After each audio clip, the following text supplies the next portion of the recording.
咁濕疹患者應該做啲乜嘢保持皮膚水分，免受傷害呢？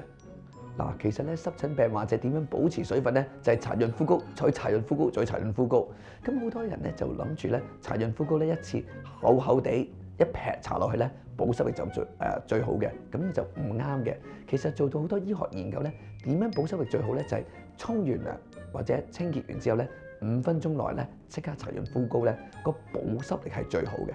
而另一方面咧，好多人追求諗住揀一隻好勁，咩叫好勁咧？就係搽一次就唔使再搽潤膚膏，又達到保濕嘅效果，咁樣唔得嘅。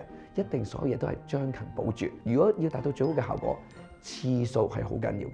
咁好多人就諗住搽潤膚膏係咪4個鐘頭搽一次，2個鐘頭搽一次都唔啱嘅。好似頸渴飲水咁，如果你真係好乾燥嘅時候咧，可以不停咁搽潤膚膏。咁有陣時可能密到咧幾分鐘又覺得乾嘅時候，再搽一次，幾分鐘搽一次。咁所以咧要達到保護皮膚嘅屏障咧，令到滋潤保濕咧，一定係咧潤膚膏盡快搽，同埋咧要搽到好多次先達到一個最好嘅效果㗎。